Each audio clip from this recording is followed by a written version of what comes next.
podcast about something where each week we dive deep into whatever it is we find interesting. I'm your host, Calvin, and joining me from the incompleted Death Star number 2, it's your co-host, Nick Richardson. AKA number 2. Yeah, I didn't want to put you on the first Death Star because... I'm not ready to die that easy. I mean, the second one goes up even easier. It doesn't even get finished. Exactly. I mean, at least I still have purpose with my life. I'm still building. That's right. I'm not killing, but I'm still making something with my hands. You got a nice engineering job up there. I get it. I'm fulfilled. That Good pension. Anyway, we are continuing on with Star Wars month. Through the whole month of December, we're talking Star Wars topics every week. This week, we're discussing the Galactic Empire. Yeah, also known as... Is that a good Sidious voice? No, that was not. I'm sorry. Okay. That's fine. I'm not going to do it anymore then. Come on, dude. Just go deeper. No, not going to do it. Not going to do it. Get a little, You made me self-conscious about it now. Oh, don't be self-conscious. I could do it. The Galactic Empire. I mean, that was pretty fucking close. That sounded like Phantom Menace Anakin right there. It's way different. Well, I mean, he's more like, Galactic Empire. You fucking whiny little titty. I'm a slave. I mean, poor Anakin. He had a lot of shit going on. We are going to talk about Anakin a different day. Today we're talking Galactic Empire. So Nick, tell us, what is the Galactic Empire? It's many things. Yeah. It's known by many names. Like the Old Empire, First Galactic Empire, Palpatine's New Order, the Imperium. I like that name the best, I think. The Imperium? Yeah, I like that. That makes me think more like a tabletop game. Yeah, I think that's why I like it. Yeah, the Imperium it definitely sounds like a tabletop game where you're playing as stormtroopers or random workers on the Death Star trying to complete the Death Star. I would whoever reaches the end first gets to fire the blaster and destroy Alderaan. Roller Coaster Tycoon, Star Wars Edition, yeah. Death Star. Well, it's just called Imperium. Yeah, that makes sense. That would be tight. But yeah, it's a galactic government established by Supreme Chancellor Palpatine, that rat fuck, to replace the Galactic Republic. He also had a nefarious side plan, as I think we all know if you're listening to this episode. He's trying to get the Sith to rule the galaxy. That's Sith. The Sith, man. Those are sneaky bastards. They are, but they have way cooler shit. That's true. I'm just saying. Yeah. You've got a point there. I do. I appreciate it. Thank you. The Republic had lasted for like 25,000 years, and this upstart little asswipe was like, hey, I'm going to overthrow this shit. Upstart little asswipe. You're kind of putting his master manipulating under a rug there. Like, we'll talk about it in a few minutes, but this dude knew what he was doing. Yeah, absolutely. He's an asshole. No doubt about it, but like you got to admit, he's kind of an upstart little asshole. He had a long game plan. If you look at the facts. But I mean, having a long game plan that to enact his plan and then still bring it to fruition, that's pretty dope. The history behind it is a bit bananas, I gotta say. I'm not super versed in the Star Wars universe, so this took a lot of research on my part. My head's still kind of spinning from reading everything. There's a lot of information on there the is Empire. So Especially, much. We're going to kind of cover, just to give people an outlook on this episode, we're going to cover the kind of the formulation of the Empire and the fall of the Empire, not the heyday of the Empire. And there's a lot of stuff going on between when he declares himself the first Galactic Emperor and when that second Death Star blows up.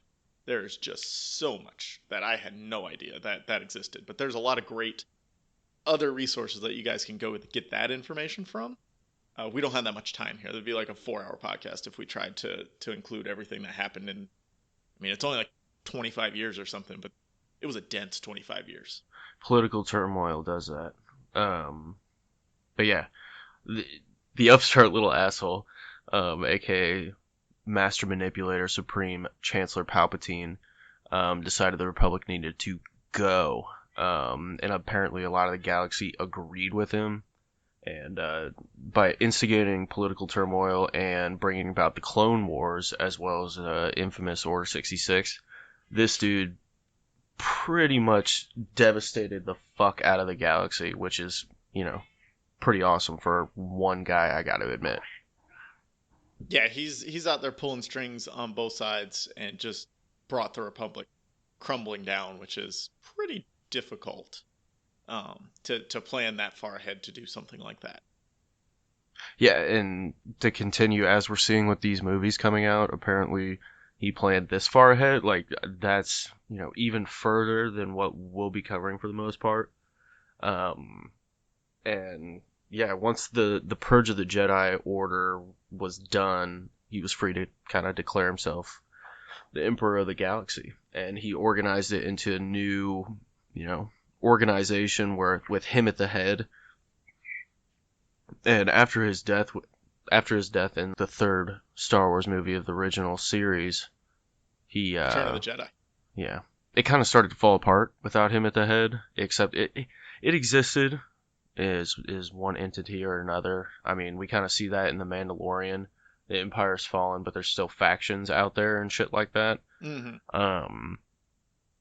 We kind of had a conversation about this, and I don't know. We don't know if this is true. If you know if it's true or not, let us know on Twitter at APA something or alone underscore podcast that it existed in some form or another for 157 years until Yeah, we 138 know how ABY. of we don't have a way of verifying this. We haven't been a part of the Star Wars. They didn't include us. Uh, but from the research, yeah, there's some former faction claiming themselves part of the Empire up through this time period.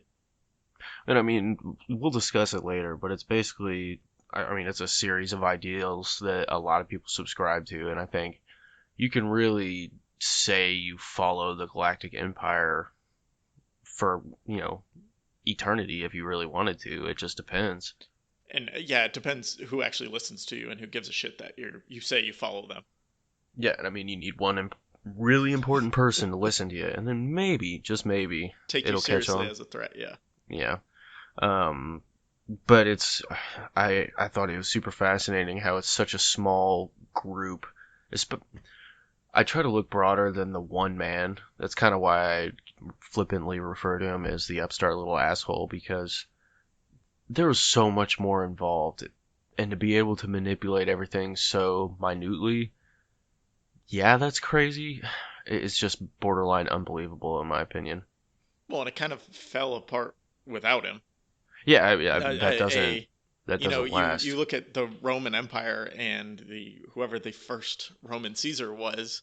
When he died, it didn't just all fall apart. There was a succession plan, and it kept going for I don't know, hundreds of years, decades. I don't know. I'm not a history buff, but for some time after the first Caesar died. So like the fact that he manipulated everything perfectly into place and then on his death it all falls apart, and it probably helped that Vader died at the same time because he would have been the clear successor. it Oh, it, it fuck. shows that he's got a pretty good amount of power and influence over a lot of things that maybe you wouldn't think he does. And like you said, it broke off into little factions, and different people tried to rise up and reclaim the empire, and just nobody was really that successful after Palpatine had died. Well, I mean, he's made it an unwieldable weapon, an Well, that's true unwieldable too. organization. Like it's just so big, so massive, and he really is truly the only one that could Yeah, and execute once it. once some of these star systems see that there's a weakness in it, it's much easier to exploit. Before, everything was ruled through fear, and now that the Rebel Alliance had risen up and effectively defeated this part of the empire, it was easy to see that, well, if they could do it, we could do it, and you get more resistance to these smaller factions that try to take over different parts of the galaxy. Yeah, and I mean, it's. I think you nailed it on the head. Like it's just, I guess it's really not that powerful of an organization if it barely lasts at any period of time. I mean, 139 years or something like that. That's not that Well, and long that's after that's 25,000 years of the Republic. small factions existed for 157 years. The actual empire, it's serious run was 25 years, which is a very, very small amount of time. And I think part of the reason that, Palpatine was able to wield this power and control this galaxy is not only his connection to the dark side of the Force, but when he first came into power, he had the support of the Senate. So, I mean, let's talk about a minute how the Empire came to be, like, kind of go deep on where it came from, what strings he was actually pulling to get there. And, like you said, he was previously elected chancellor over the Senate, and during the Clone Wars, he was given this emergency power. I wrote in my notes that Senator Sheev Palpatine had previously been elected chancellor. I said Sheev Palpatine, Republican Naboo, because that guy's a Republican. He's got to be, right? He's definitely got his red hat on. I love it. I could see it scrolling across the bottom of CNN right now. Sheev Palpatine, R. Naboo, claims himself elected Chancellor of the Galactic Senate.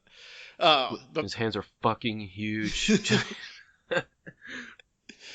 So he's given emergency wartime power that basically gives him autonomous power over the Senate, anyways, as Chancellor during the Clone Wars.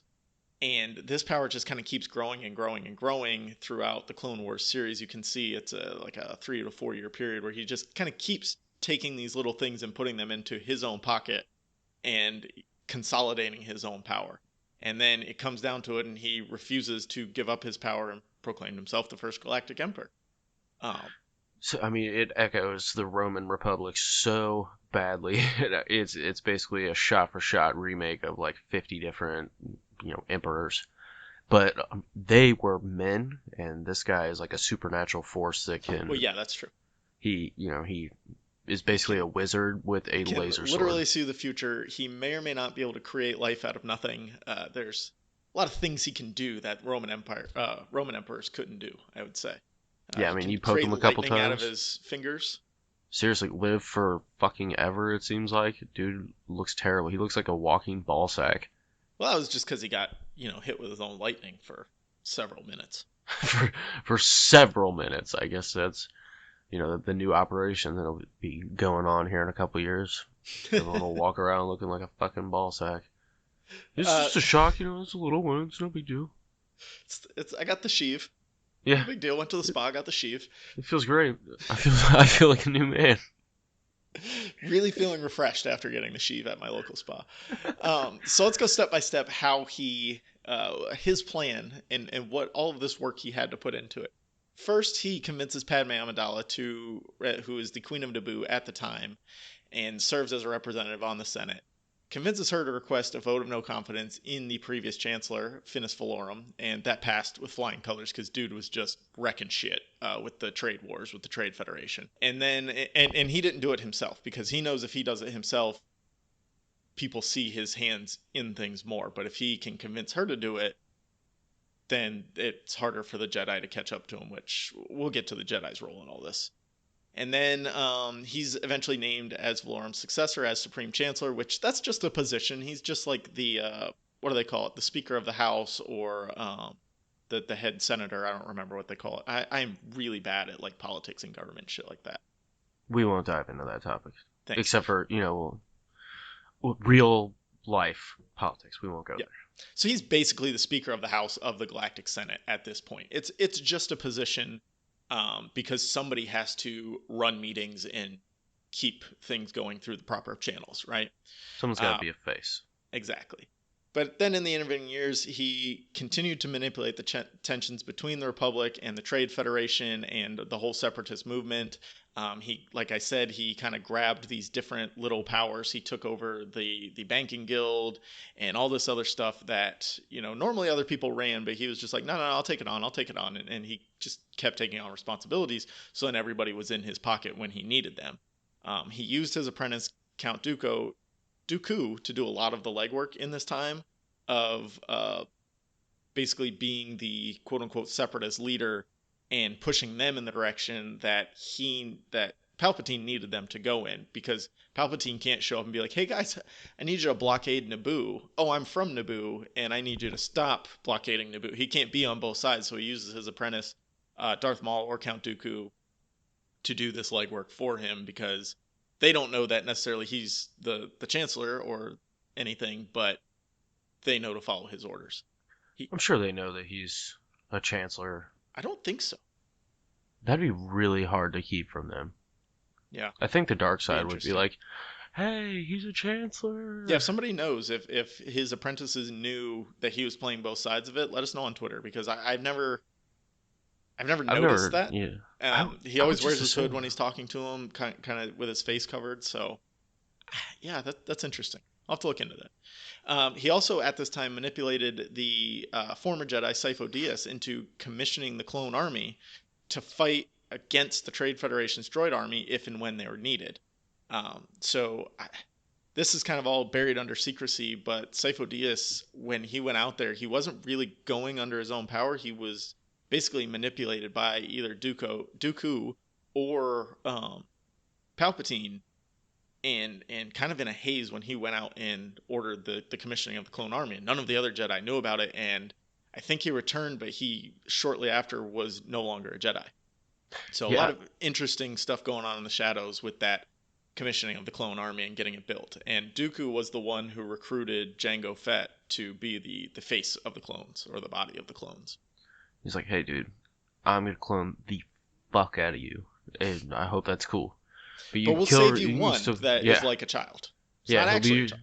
he'll be your buddy. He'll look just like you when he's older. It'll be super creepy, but it'll be cool. You'll enjoy it for like 20 years. It, I imagine it would be, it'd probably require multiple angles of the dark side to actually get a Jedi to commission that army and block it at the same time.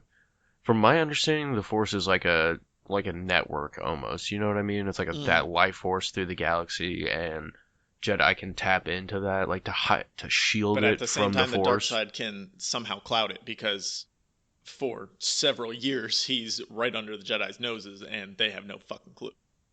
Yeah, and I mean, it would. I think it would require at least Palpatine and Dooku to successfully pull that mission off in some kind Mm, of supporting role. right. And then we go a little bit farther. He uses Jar Jar Binks, serving as a proxy for Padme when she was almost assassinated. She went and hid out on Naboo with Anakin, and she's hiding there to avoid future assassination attempts. So Jar Jar, great choice by the way. Anytime you can put Jar Jar in a position of power, go ahead, throw him in there. Yeah, what kind of fucking moron was like, hey, buddy, You no one can't find can. anybody else on Naboo that can serve as a proxy for you. No, No, fucking Jar exactly. Jar's got it. I mean, there's at least 20 people right around him that speak perfect Like English. I don't But you, I don't have that big of a problem with Jar Jar. You can't put him in a position of power. Like I don't know, man. He's pretty bad. it's one thing that he serves on the Senate with Padme there, but taking her away and just being like, "Oh no, you're cool. He's got this under control." That's too much for me. Yeah, we dressed this frog thing in a prince costume, and he's chilling now. He knows the business.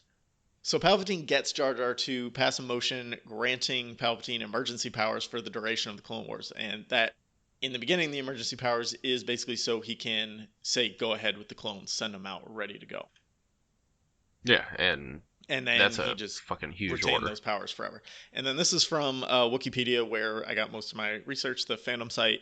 Um, the Chancellor remained a popular leader for the duration of the war, having managed, and a lot of times wartime leaders are popular because the people around them, if you feel like you're on the winning side of the war, which the clones obviously were, people feel like you're doing a good job and aren't noticing things because they feel safe because they feel like they're protected.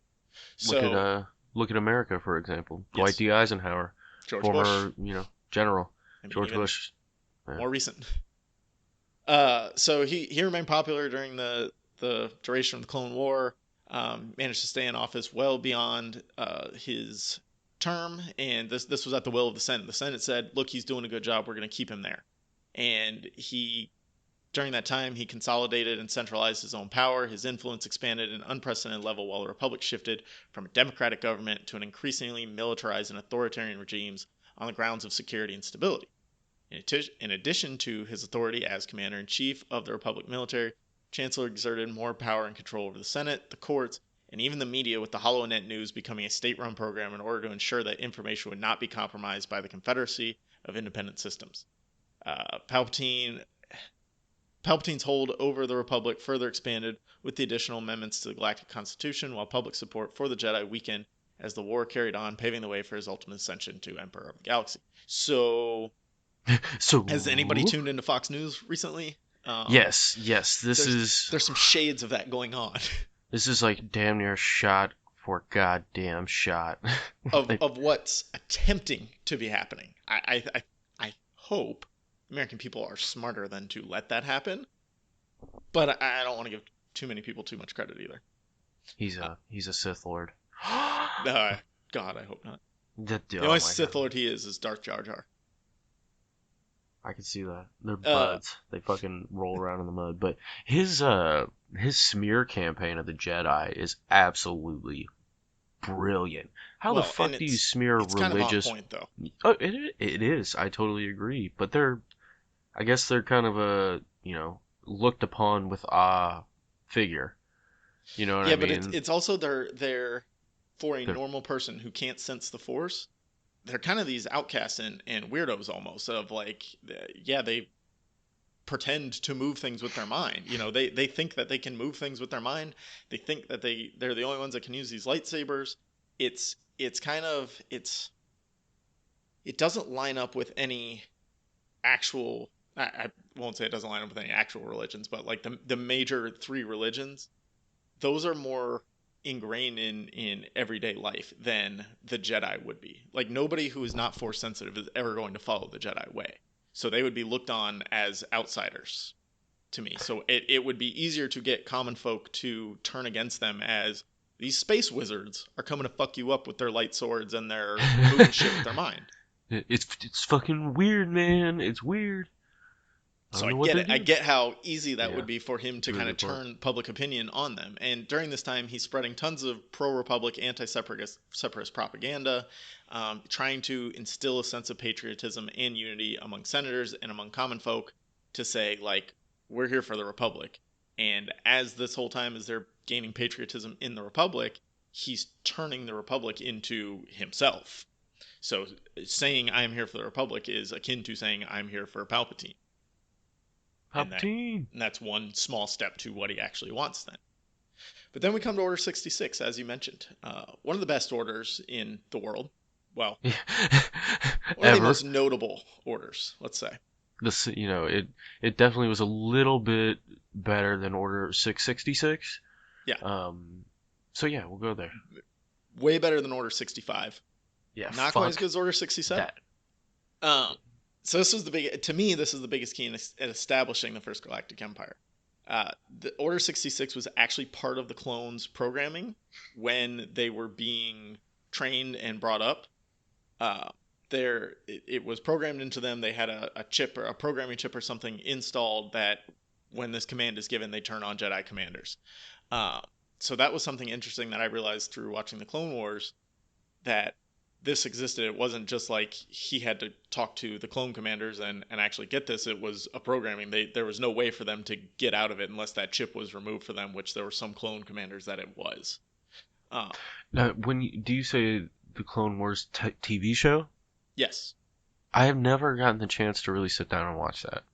it's in there. It's like a 3 episode arc, I want to say, where one of the clones is malfunctioning and they like find this chip in him and they figure out what it's going to do, and he's trying to go tell the Jedi Council, and he like Sidious finds out before he gets there and makes sure he doesn't get to the Jedi Council, because it would have all been wiped off the if he'd gotten to the Jedi Council with what he knew, the Order 66 would have never happened. The Jedi would have sniffed it out, years earlier than it actually happened. Oh. So this was programmed in during cloning.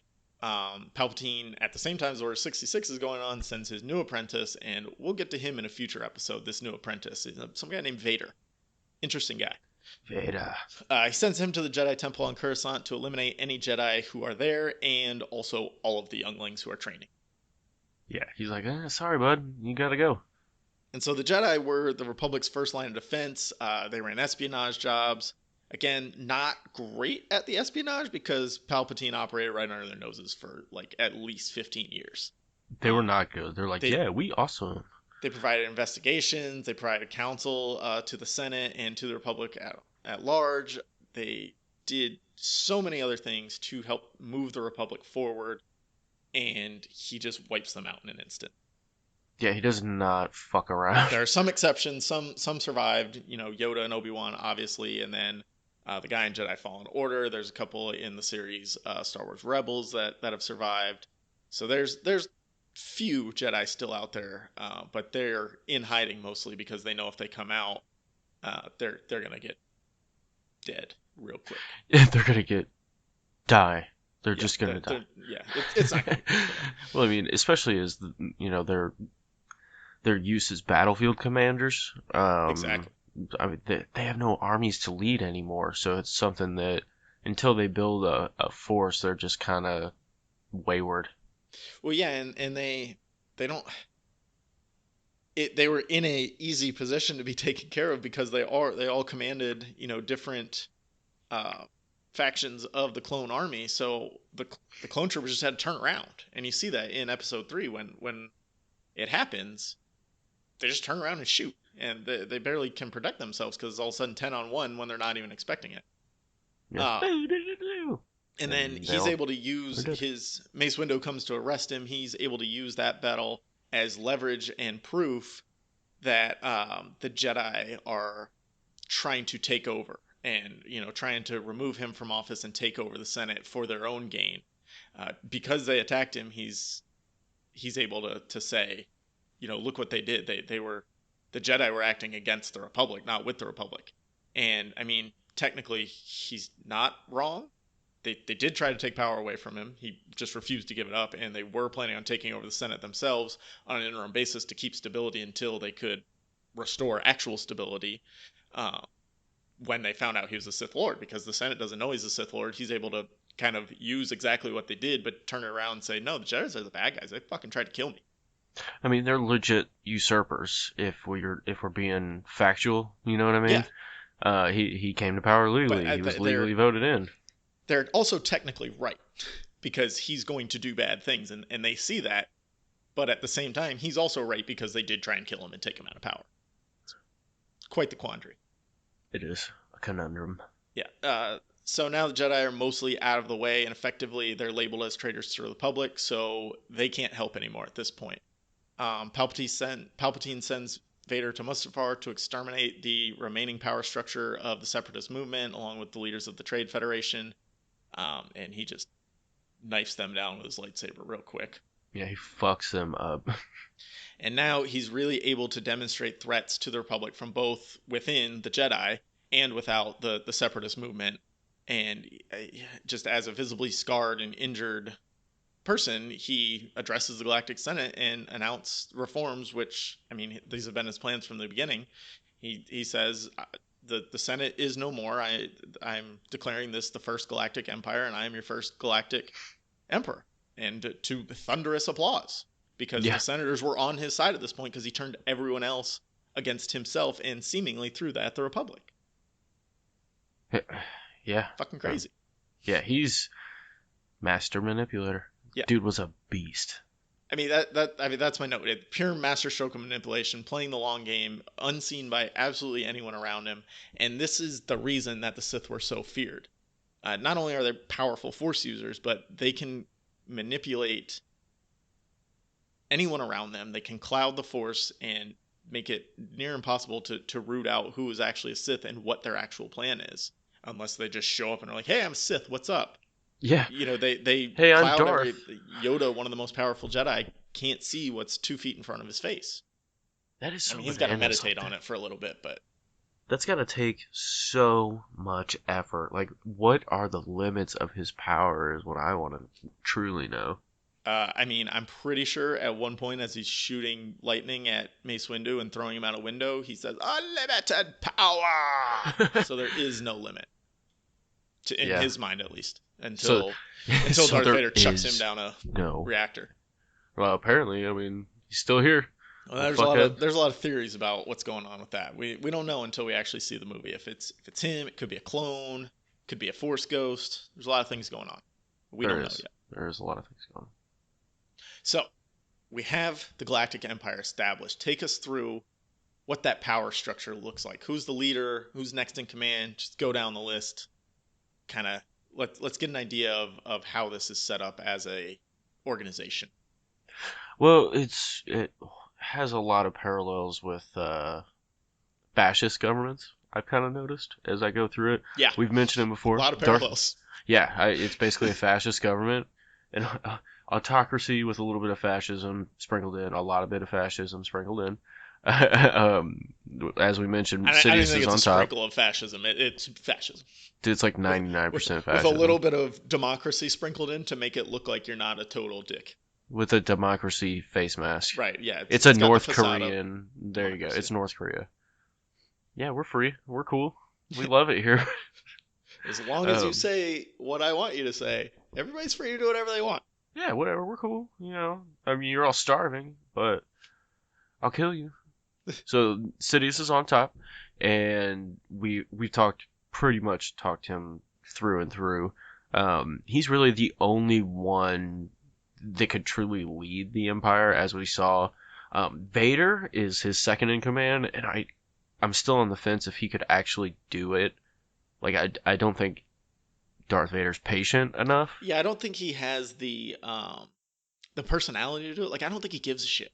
Sure, there's one point in Revenge of the Sith where he's talking to Padme and he's like, "We can rule the galaxy together. With my new powers, we can rule the galaxy together. We don't need the Emperor. We don't need anybody." But he needs her because she knows how to rule, but he doesn't, and I don't think he cares to. Like, he wants to use his force power. Like, He wants he to kill doesn't shit care and about throw the stuff around. well, yeah, definitely wants to kill younglings, but he doesn't care about organizational bureaucracy. He No, he doesn't cares give a about brute shit force. if, system number 4 is in a trade war with system number 6 and we got to squash that beef. He doesn't care. He'll just be like, "Yeah, let them take each other out and then we'll pick up the scraps." So no, Yeah. there's no bureaucracy in Vader's blood. No, so him as a second in command is honestly not that great. And it But almost looks like in A New Hope in episode 4 that he's not second in command because he kind of answers to, I want to say, Grand Moff Tarkin. It's either him or like some admiral of some sort.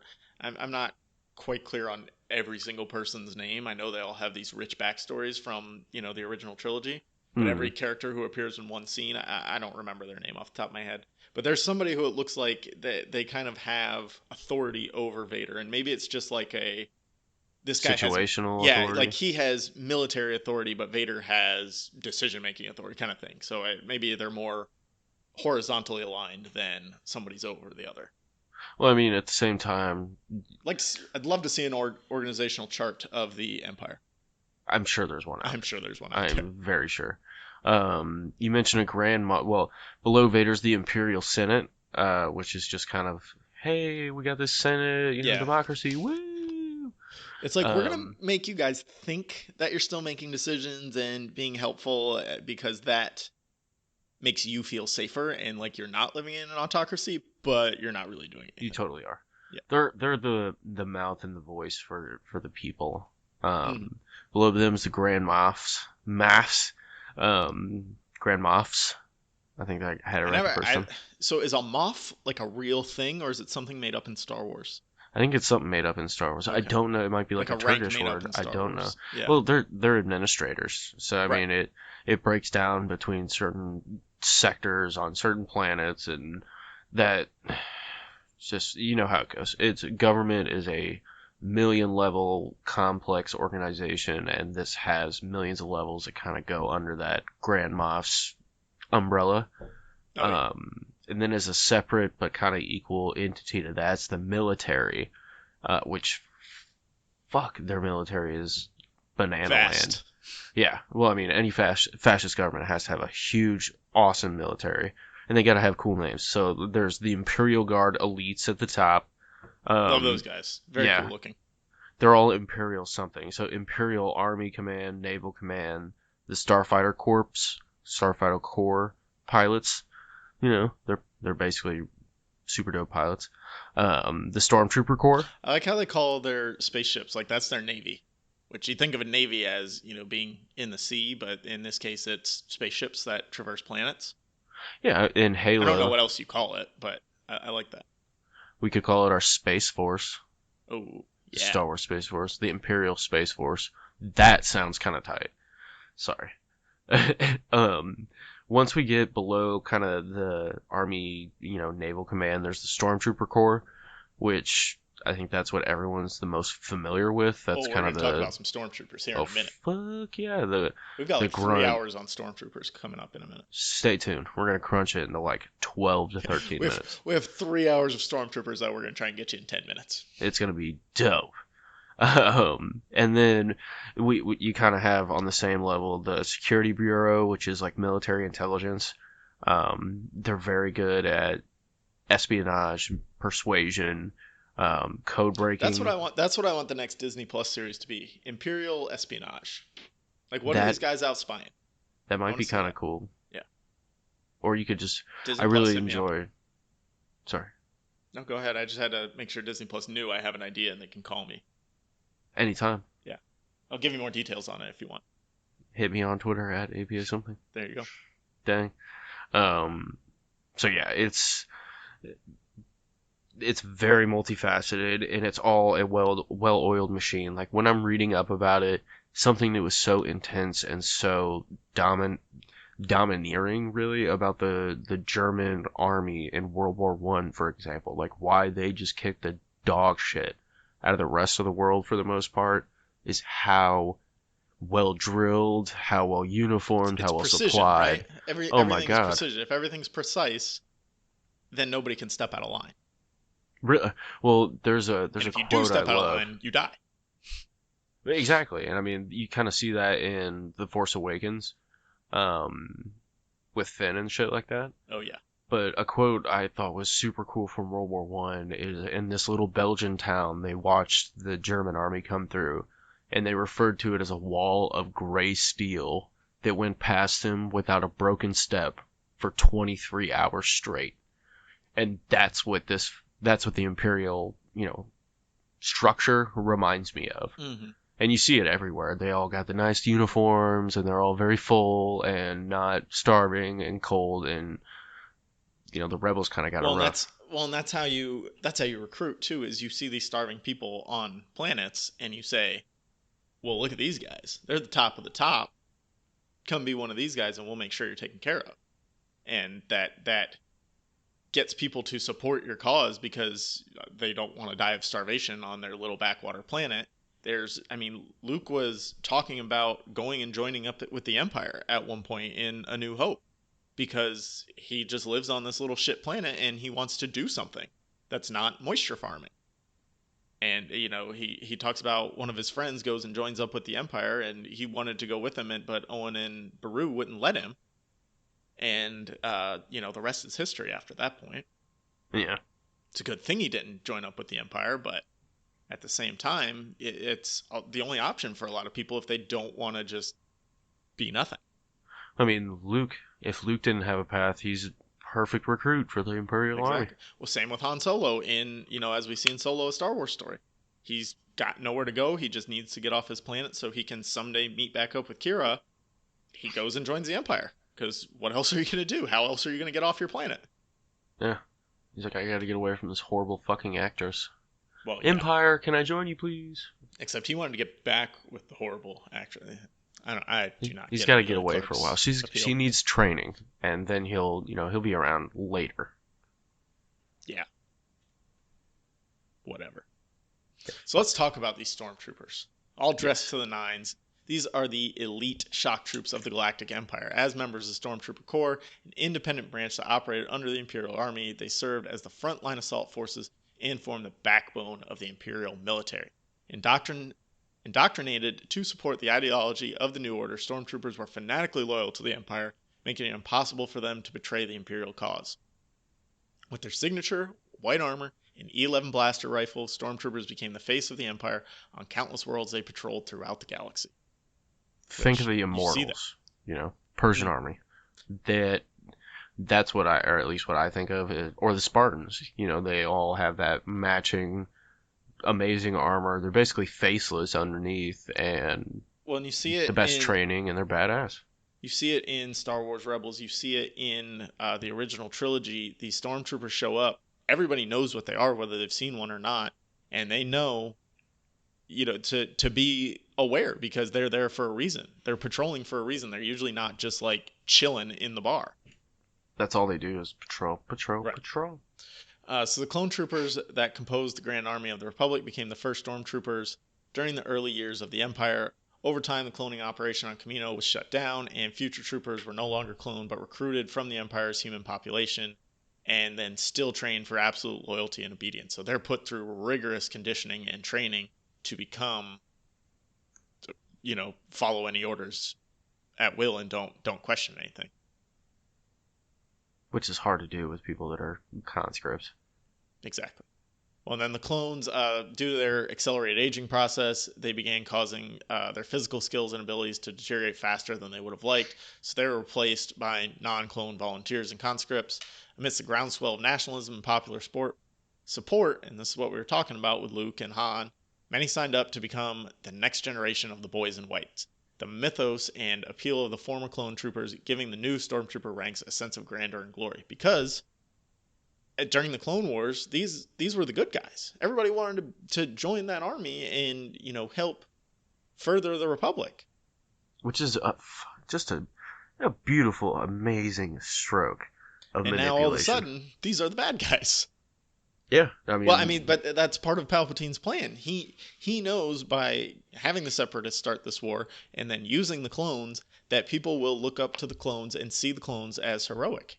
And then he can either keep using clones or he can recruit people who grew up idolizing the clones to now be part of his army, which is exactly what happens. He was a smart guy, that Palpatine.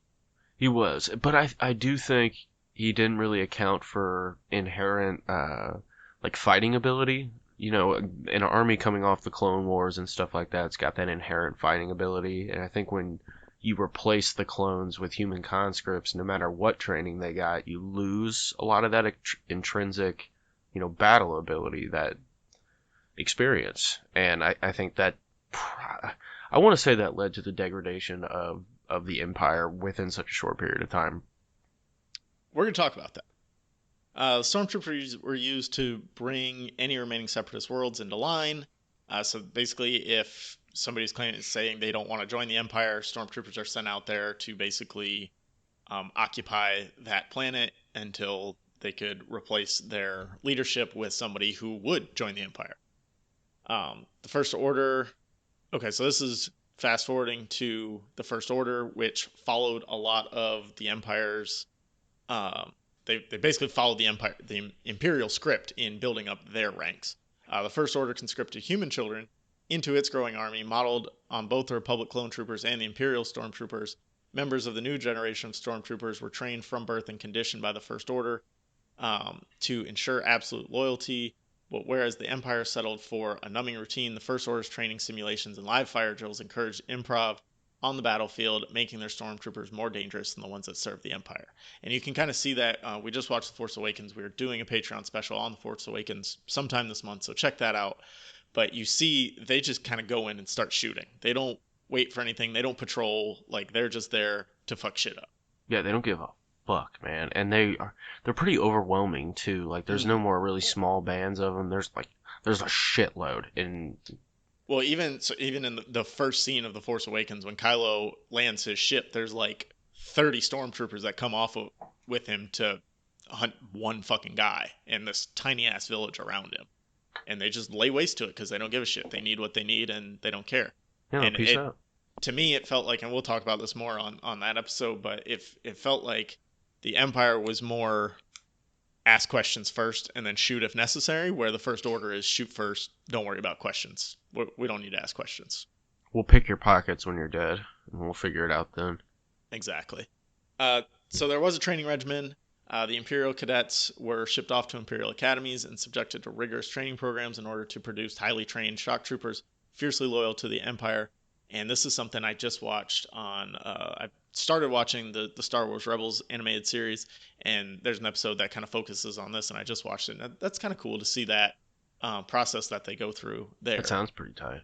The stormtroopers were trained to disregard fallen comrades in battles and to press on no matter what the cost, even when the odds were stacked against them. So they just went forward, forward, forward, forward. Those who were selected for stormtrooper training had to undergo extra conditioning This has the effect of dehumanizing the cadets who came to refer to themselves by their operating numbers rather than their names, so they just get conditioned over and over and over again until they no longer exist, only the stormtrooper exists. Just the faceplate. Yep. Cadets would train to fire blasters, and the Imperial specialist Ralcius Paldora noted that stormtroopers hit 77% of their targets. That's fucking bananas, dude. Have you ever, Except when they're firing at main characters for some reason. or people with lightsabers, they just Yeah. can't seem to get past. Well, they hit the lightsaber every time. It just bounces off. Yeah, they're very good at that. Have you ever fired a gun before? No. It's very hard to hitch. So I mean, when you're, especially like, I imagine now this is all hypothetical, but Yeah, how's a recoil on a blaster versus that's kind of a what I'm regular gun thinking. with that has an explosion inside of it? Like these don't have an explosion; it's just fucking light firing out. But at the same time, it always seems like it has kickback, recoil. Maybe it's just because people are bad at acting. Could be. Oh, one guy hit his fucking head on the ceiling, so I mean, you don't know. So the cadets who attended Imperial academies also underwent simulated obstacle courses in the well, which were designed to test their strength, agility, reflexes, and intelligence. And during this time, while they're training, this is what I learned in that Rebels episode, is if anyone kind of showed like they may be sensitive to the Force, they were picked out of training and sent to one of the Emperor's Inquisitors who would further question them and may or may not have killed them after they picked them out. Because Probably they didn't killed want them, I'm they guessing. didn't want any other Force users growing and potentially either going to the light side and being able to contend with Palpatine or going to the dark side and being able to take Palpatine out. So he was trying to squash any Force sensitivity before it got too old. He's covering his bases for sure. Right. So there are 30 different types of stormtroopers listed on Wikipedia. I am going to go through them super fast because when I planned out this outline, I thought there'd be like 10, and I was wrong. There are never as few as you think when it comes to Star Wars. So the first is your standard trooper, your white armor, and this was, the all white armor, white helmet hoped to instill fear in enemies. It included survival equipment and temperature controls. It dissipates blaster shots, so often somebody will get shot with a blaster. It may knock them down, but they can usually get back up. They had the It's white nice and helmet. curved. Yeah, exactly. Bounces off them if they needed to. They had a white helmet. This enhanced their vision and communications. It had a heads-up display to help locate threats and aid navigation. And then their rank is denoted by a color-coded cauldron worn on their right shoulder. So if you had an orange or red one, you're a commander. A black one, you're an enlisted trooper. And a white one, you're a sergeant. They also carried a utility belt with a grappling hook and the aforementioned E11 blaster rifle, which is a dope-ass gun. They're fucking decked As out, far dude. as like fake movie guns go, it's one of the better ones. Yeah, and it's very uniform. It's like the AK-47 of Star Wars. Yeah, exactly. Then we have the cave troopers, which they wear scout trooper armor. They have blaster carbines and oversized vibro knives. With vibro knives, I learned a little bit about that on the Binge Mode podcast today. These are dope ass knives that vibrate at a super high frequency and basically can cut through anything because of how they vibrate. If you watch The Mandalorian, there Yes, was a he knife uses fight. Yes. In episode 2. So we don't want to give too many spoilers, but yeah, he uses one there, and it's as badass as prescribed. Hmm. And then they also have special low light vision and repelling gear to help them out in the caves. Basically, all these different types of troopers, they're going to have a descriptor and then trooper, and basically they just live wherever they are. We got the coastal defenders. These are notably deployed on Scarif and Rogue One. These guys are trained and equipped to operate in coastal and tropical climates. Wouldn't you know? They're You've got shitty. cold Just saying. weather, huh? Tropical climates are shit tea, especially in armor, I'm guessing, and war. Well, they got temperature controls in there. Still, though, The, imagine the moving water to and the the forest with humidity would that. be rough. Cold weather assault troopers, aka the snow troopers, one of my favorites. Yeah, These are they look trained for dope. frozen environments and they wore special masks to help with the cold. We got crimson troopers. These were trained for volcanic environments. Death troopers, another badass one. These are the all black armor. We see them in Rogue One as well. They have specialized training, classified augmentations to make them beyond human. These are your special forces of the stormtrooper world. They're used a lot as bodyguards for high-ranking officials or to guard special assignments and shipments, things like that. That really top of the line classified information they're always protecting. Yeah, small group that has a large range of power because they're fucking dope. Yeah. Then we got the demolition troopers. These guys are equipped with smart rockets. They often didn't wear helmets. They were normal troopers, didn't wear helmets, and they had these rockets so they could shoot people. Flame troopers are trained to operate in forested environments. Heavy weapons troopers utilize rotary blaster cannons. You can see them a lot in the Jedi Fallen Order game. They're kind of hard to beat in that game. Imperial heavy troopers, they wore heavy combat armor and carried electro staffs. Got Imperial shock troopers. These guys are the like one step below the Death Troopers. Distinctive red armor, heavy weaponry, but these are also like highly trained guys that are dropping in and taking care of business. Yeah, they don't fuck around. You've got the incinerator troopers. These guys are equipped with flamethrowers. Jump troopers, also known as rocket troopers, which is a much better name than jump troopers. Yeah, Jump Troopers is dumb. Rocket troopers is dope though. Yeah, Go by rocket troopers. They've got jetpacks, and here there's the same type of variants. You have the snow rocket trooper. You have the coastal rocket trooper. So any type of regular stormtrooper you have, there's also a rocket trooper of that type. Lava troopers. These guys are equipped with black armor and respiration tubes. These guys defended the Fortress Vader on Mustafar, known volcanic planet. Got the magma troopers, which are different from the lava troopers for some reason. I don't know. These are trained for extremely high temperatures as opposed to lava temperatures, which apparently aren't extremely high. In volcanic environments, they have reinforced leg armor and respirators. You have patrol troopers. These guys use speeder bikes to police city streets. You see these guys a lot in the Rebels series, kind of just roaming around the city on their speeder bikes, keeping people in line. Purge troopers, heavy black armor. These guys are elite troopers as well. A lot of different elite troopers here, I'm realizing. They're all fucking elite, apparently. No, still none of them can hit a main character with a blaster. Poor guys. Range troopers, harshly trained, one of the toughest branches of the Imperial military. Snow trooper-like army with magnetic boots and fur. These guys are assigned to protect Imperial cargo and deploy directly into combat zones. Also, they do not fuck around. No. Recon troopers carry thermal detonators. These are basic-ass stormtroopers, but now they carry thermal detonators. So I don't feel like all these guys who carry one extra thing need to be reclassified as a different type of trooper, but Wikipedia disagrees with me. Apparently so. You think it'd be easy to just put thermal detonators on all of them? You just hand them all at one. Or like, hey guy, you get a thermal detonator today. You're not reclassified. You get to carry the thermal detonator today. Don't Congrats. die. You have remnant sort troopers, and these we see in The Mandalorian. They serve various Imperial remnants after the fall of the Empire. Not official stormtroopers. They probably were trained and everything, but they don't work for the Empire. You got riot control troopers. These guys have standard armor, but now batons. Rocket troopers. These are different than the previous rocket troopers. These ones have missile launchers. We have sand troopers, and these guys, we see them on Tatooine in Episode 4, modified armor for sandy environments. They ride around on dewbacks instead of like speeder bikes or anything like that, because the dewbacks can traverse the sandy terrain better. Scout troopers, these guys wear really light armor. They have the smaller helmets. These are the ones we see in Return of the Jedi that use the speeder bikes, and they usually patrol the perimeter of occupied areas. Sea troopers, these guys operate in aquatic environments. Shadow troopers, they have black armor and cloaking devices, so those are your espionage guys. Space troopers, here coming in from your space force. These guys are trained for zero gravity environments with armor designed to breathe in space. And these guys patrol the outer areas of the Death Star, so fuck that job. Yeah, they got shot off in a million different directions, and their gigantic hands, which is a prerequisite to be in the Space Force Space Troopers, did not help them. No. Poor Then you've got the guys. Scar Troopers. These are Special Commando Advanced Recon. Have to have scars. What's that?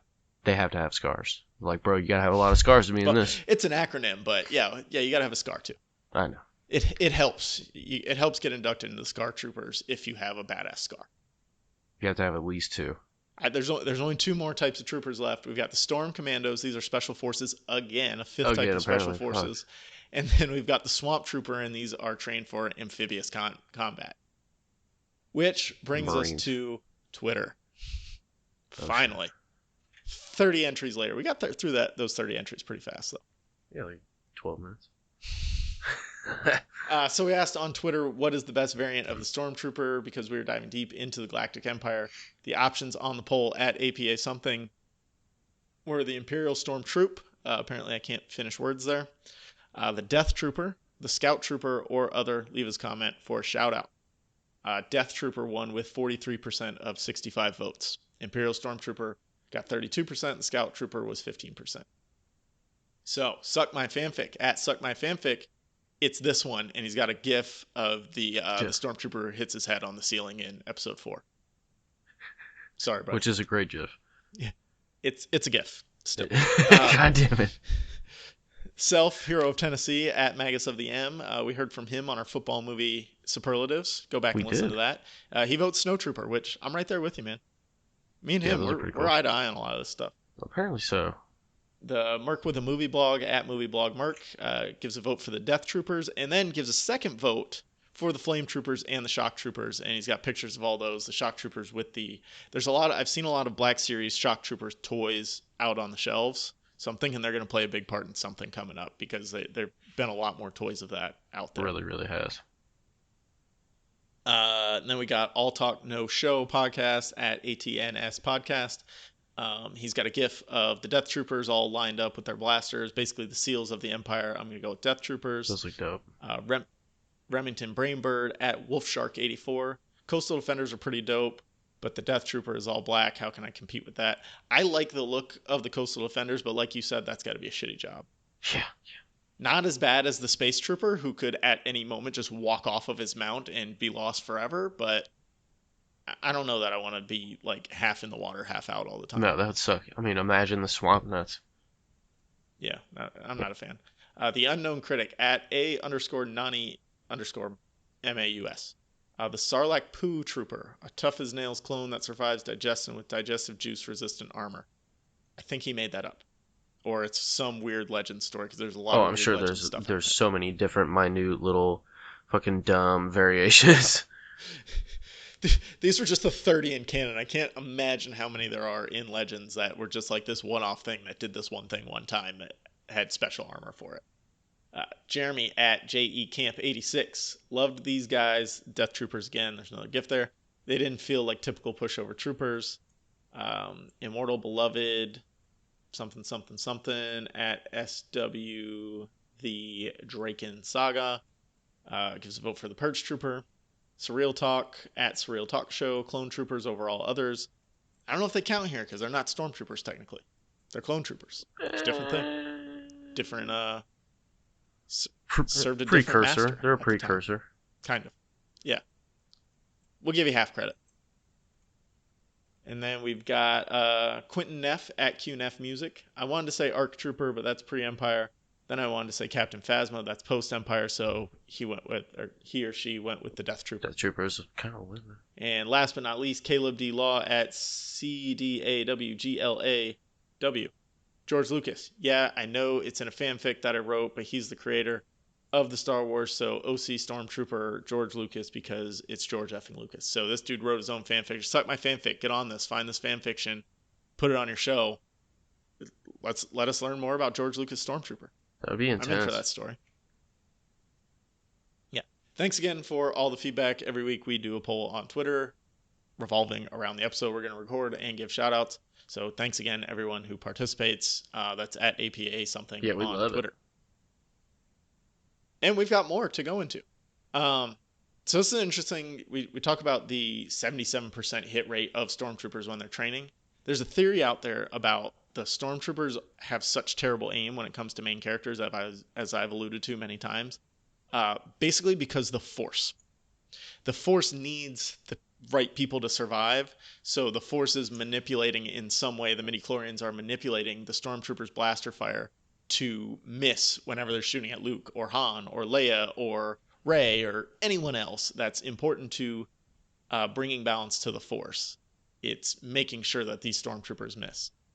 We a little credence goes to this because in episode 4, when they come across the Jawa sand buggy, whatever it is, he says, they find the remains of the freighter, and he says only stormtrooper blasts are so precise. So like obviously he's talking about like they hit their mark and they killed these Jawas exactly like they wanted to.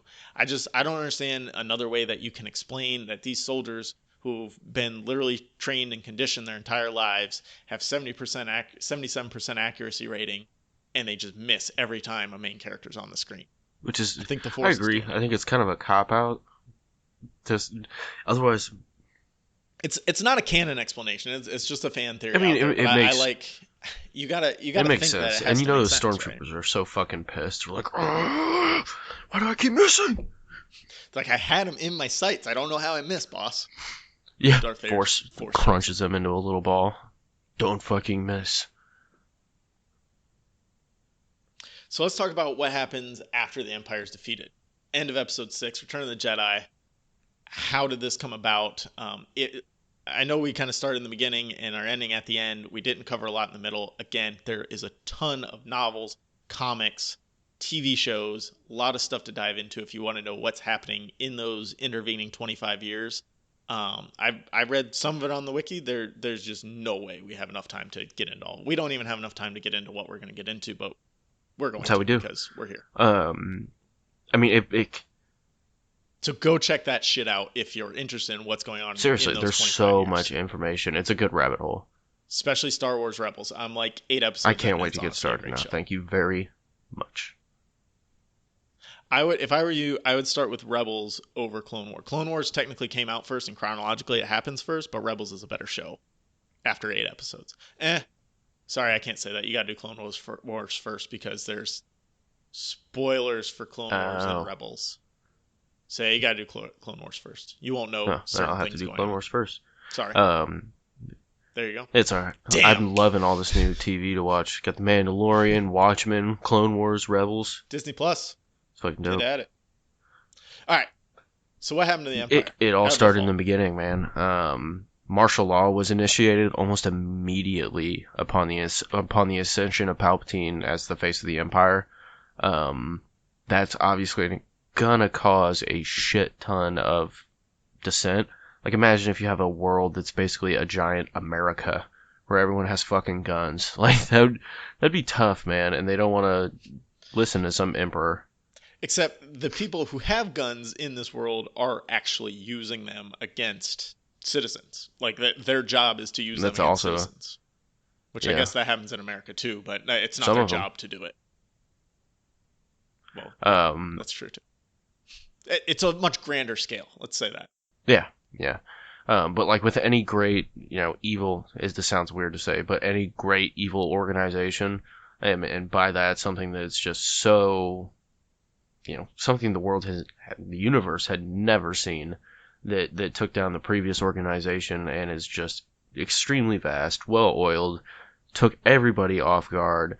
It's often brought down by just a couple people. The initial Rebel Alliance was born in a back room between Bail Organa, Padme Amidala, and Mon My Mothma. dude, Bail Organa. What? I said my dude, Bail Organa. Yeah, that dude was a pimp. Takes in Leia. He's like, Way to go. We need you. hey. He got tons of ladies. And do you think he was maybe force sensitive? No. No. No. I don't know. He seemed really dumb. He was just like along for the ride on this stuff. He's like, oh yeah, Yoda, you think we should do this? Sure, sounds good.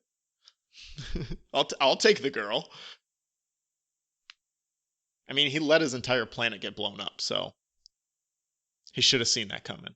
But yeah, rebellions kind of build slowly, and usually it's scattered forces and whatever leaders they got, they kind of come together to game plan. And when you're the smaller force that's just usually outnumbered and outgunned, it takes a long time to move think stuff about around. like, all right, in America, if a dissenting force wanted to build up, it wouldn't be too hard. Even let's say the internet doesn't exist because the internet makes it even easier.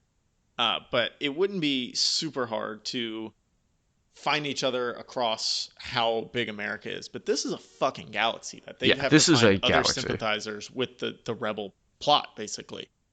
And that would be super hard. Well, and especially with a galactic organization like the Empire, it's And got a galactic stormtroopers payroll. everywhere. Yeah, Yeah, fuck, man. And imagine if you talk to the wrong person. You're dead. Boom. exactly. Cassian Andor learned that, or whoever Cassian Andor met in the first scene of Rogue One understood that. That's North Korea-esque. Which, fuck North Korea. But the Rebel Alliance continues to be a thorn until the events of the original trilogy. So this is kind of their first like major victory when Leia gets the blueprints of the Death Star and Luke destroys it. Good job, Which, Luke. yeah, good job. Shout We out. all know that. Dope gold jacket in the end. Fuck yeah, When he gets his medal. sweet hairdo too. I don't know about that, but the jacket's dope. Dude, you don't talk shit about Luke Skywalker's hairdo. It's amazing. That was the hairdo of a generation. I like his hair on Octo better in The Last Jedi. Yeah, So, yeah, it's pretty cool. Long gray, flowing. It's great. It's very luscious. He never got to rock the Padawan braid though, like Anakin and Obi-Wan did. Thank God, he would have looked like such a turd. Um, so after that was the Empire's greatest weapon up to this point, which I don't see why they need any more amazing fucking weapons. But of course, like big bad guys, like the Germans did in World War II, they rebuilt it bigger and better with the second Death Star. Almost. It They didn't quite finish. Yeah, didn't quite finish it. Also, another kind of thing we mentioned is they didn't have a clear successor outside of Vader. So when Vader dies alongside Palpatine, supposedly, we don't really know yet with this upcoming movie. That really just threw it into a shit ton of chaos. And when you're in the midst of chaos, you have warring factions, you lose sight of your goals, and you start to implode. There's I didn't really read too much into it, but there's the mention of Operation Cinder. Here in a minute.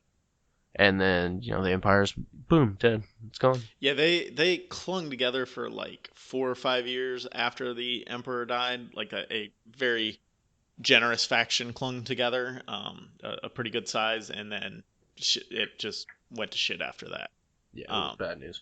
So, yeah, that's the next logical step is what happens after the fall of the Empire. So the Emperor's dead, Vader's dead, effectively the end of the Sith. The Empire has fractured into several small factions. These are all referred to as Imperial remnants, and these are just different groups of people that are just like, nah, fuck it, we're not joining this new republic you're building. We liked the Empire better. Which, I mean, these are obviously people who had positions of power during the Empire who are trying to withhold that power. They know if they join the new republic, they're going to be stripped of their power and probably locked up for the rest of their lives. Yeah, their money, guns, and At stuff. some point, there was a Nuremberg trials type thing going on in the new republic, I would imagine. Oh, fuck yeah. That tons of people were getting blasted or thrown into whatever it was, Snarlack? Sarlacc pits. Yeah, Sarlacc pit's rough. So the largest remnant that broke off was led by Grand Admiral Ray Sloane, along with his fleet admiral Gallius Rax and the Shadow Council. All three names, let me just say, are fan-fucking-tastic. Great fucking names. Star Wars has some great names. They have some really stupid names, but the great names outweigh the stupid names by the villains usually have like the best names. General Grievous, like that is just a great name. I'm sorry. Qui-Gon Jinn. That's a pretty dope name. I'm not gonna lie. Count Dooku, great name. I don't know, Count Dookie. That's what everybody. Dooku. That's yeah. If you really wanted to give him shit, that's what you would call him. As he's turning from Jedi to Sith, like all the other Jedi were like, "Oh, you're a traitor, Count Dookie." That's what made him turn. Too many people were bullying him. He's like, "Fuck Something this. Smells like shit, Count Dookie. You shouldn't wear brown, Mr. Dookie." I remember my dad because we went and saw the movie together, and they're like Count Dookie, and he's Count Dookie, more like Count Dookie. Oh snap! Yeah, hearing that from my dad was really funny because he fucking hated those movies, so he was just scowling the whole time. I'll ride for the prequels, but that's not what we're here to talk about. These guys, this group of people, held the largest piece of the Imperial Navy, so they have a lot of the Empire's firepower at their disposal. And this version of the Empire, this last remnant, this largest remnant, made its final stand at the Battle of Jakku, and we see the after effects of the Battle of Jakku. when we watch The Force Awakens and those opening scenes on Jakku with Rey, she's spelunking through all these fallen ships that were destroyed during this battle.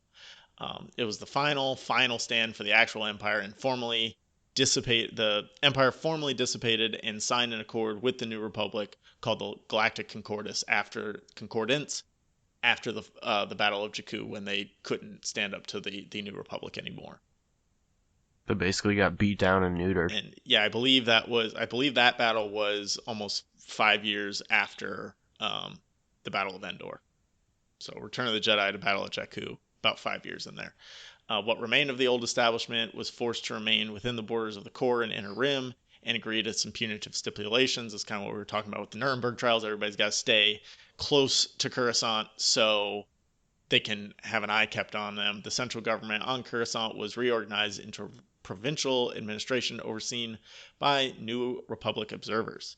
In the decades that followed the imperial government's dissolution, it was remembered as the Old Empire. Surviving loyalists, technocrats, military leaders fled to the galaxy's unknown regions, Outer Rim, to form the First Order, and based on the ideals of the Old Republic, as per the Emperor's posthumous, I don't ever know how to pronounce this, posthumous contingency plan, Operation Cinder.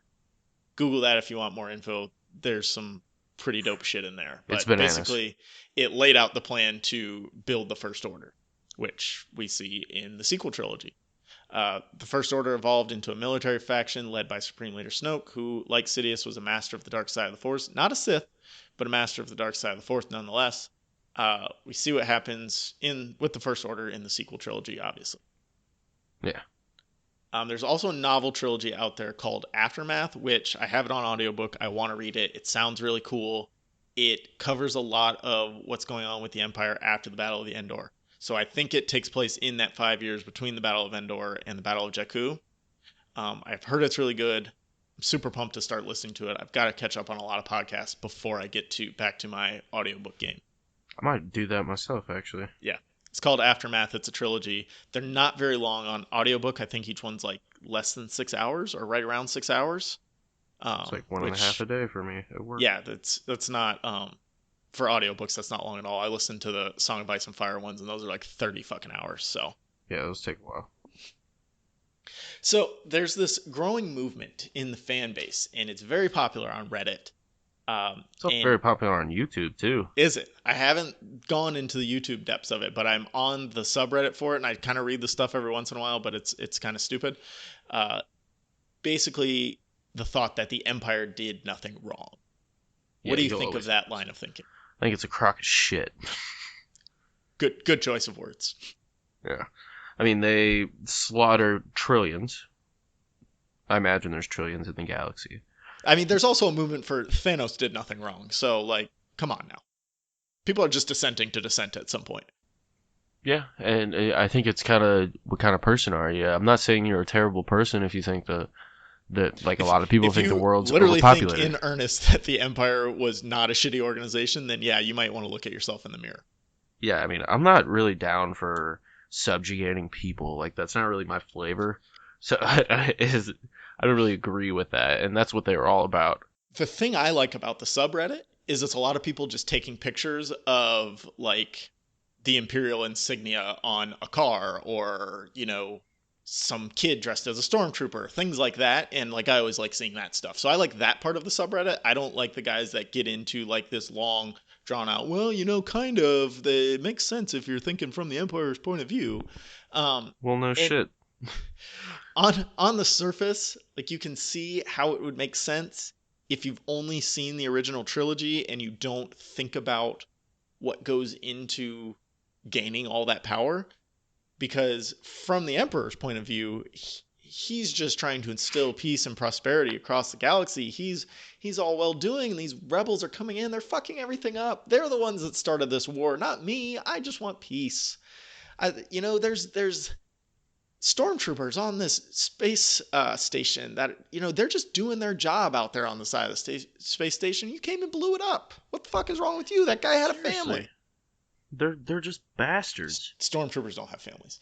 But when you actually look deeper into it, and you look into the canon, you watch things like Rebels, you watch the prequels to kind of see how he rose to power, the ways that they brought this quote unquote peace and prosperity, they're a shitty group of people, the Empire. Yeah, there's a It's lot it's of subjugation. It's killing people who disagree with you, torturing fake people. news. Yeah, it's not. They weren't nice about gaining control over all these systems. Let's No, just say they that. didn't give a fuck. They were, you will listen to us and pay your fucking taxes or else.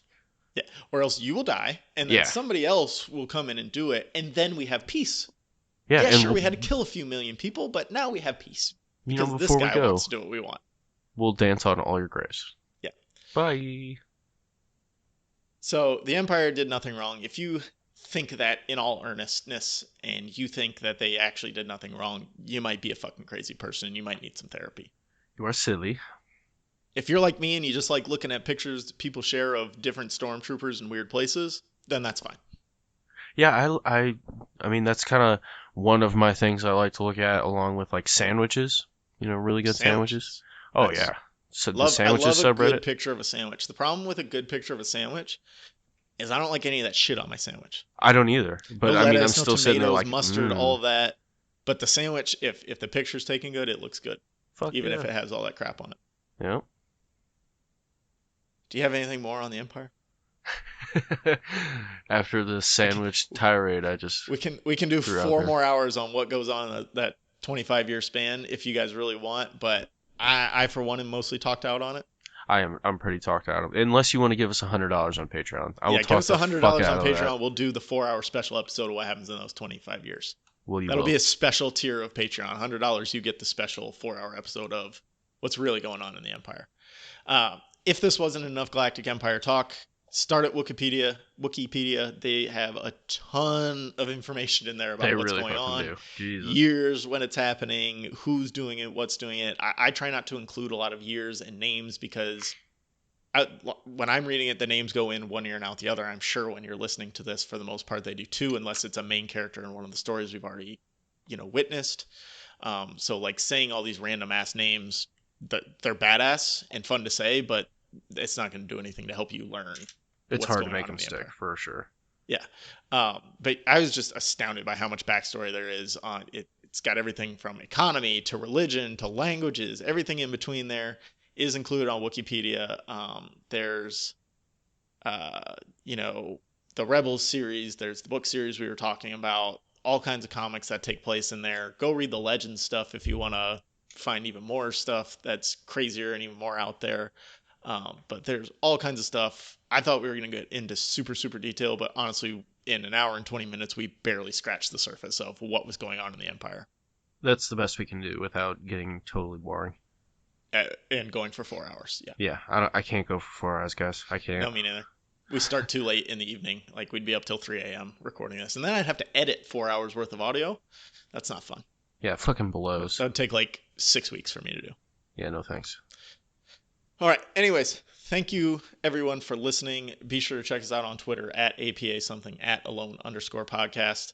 And we got a merch store out there at tpublic.com/APA something. We've mentioned Patreon several times. We do a lot of stuff over there. We are going to review The Force Awakens and the first episode of The Mandalorian sometime this month over there. So if you want more Star Wars content for us, that's going to be a great place to get it for as little as $1 a month. Just search a podcast about something on patreon.com. All of the music for a podcast about something is provided by those cats. You guys stay sassy. Stay classy. Tequila.